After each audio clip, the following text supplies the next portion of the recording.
The death of Zona Heaster in January 1897 in Greenbrier County, West Virginia, a young woman named Zona Heaster Shue was found dead at the bottom of the stairs in her home. Her husband, Erasmus Trout Shue, a blacksmith who had only moved to town a few months prior, was the one who found her. When the local doctor, George Knapp, arrived an hour later, things were already strange.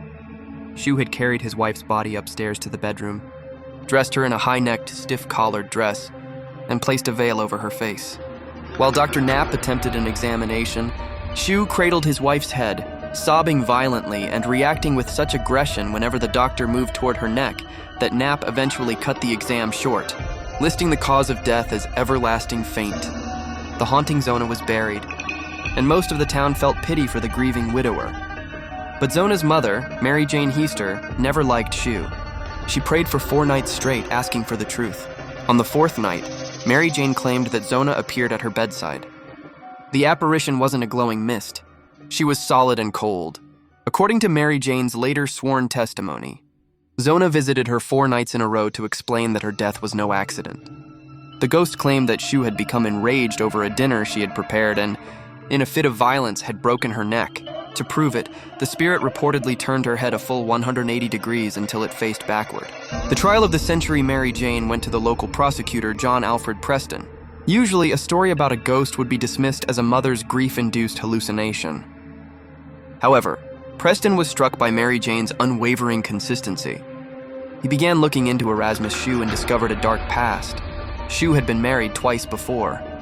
One wife died under mysterious circumstances, and the other had divorced him after he was physically abusive. Preston ordered an exhumation. Despite Shue's vigorous protests, Zona's body was removed from the ground. During the autopsy, the doctors found exactly what the ghost had described. The 1st and 2nd vertebrae were fractured, and the windpipe was crushed. Zona Shue had been strangled. The trial began in June 1897. Shue's defense attorney, thinking he could make Mary Jane look insane, intentionally asked her about her visions of the ghost. He expected the jury to laugh. Instead, Mary Jane's testimony was so earnest and detailed that the jury was transfixed. They believed she was telling the truth, either about the ghost or about the sheer conviction of a mother who knew her daughter had been murdered. The verdict: the jury took only an hour to find Erasmus Shue guilty of murder. He was sentenced to life in prison, where he died 3 years later. To this day, a state historical marker stands in Greenbrier County. It does not mention alleged hauntings. It simply reads, "Interred in nearby Soul Chapel Cemetery is Zona Heaster Shue. Her death in January 1897 was presumed natural until her spirit appeared to her mother to describe how she was killed by her husband, Edward." Autopsy on the exhumed body verified the apparition's account.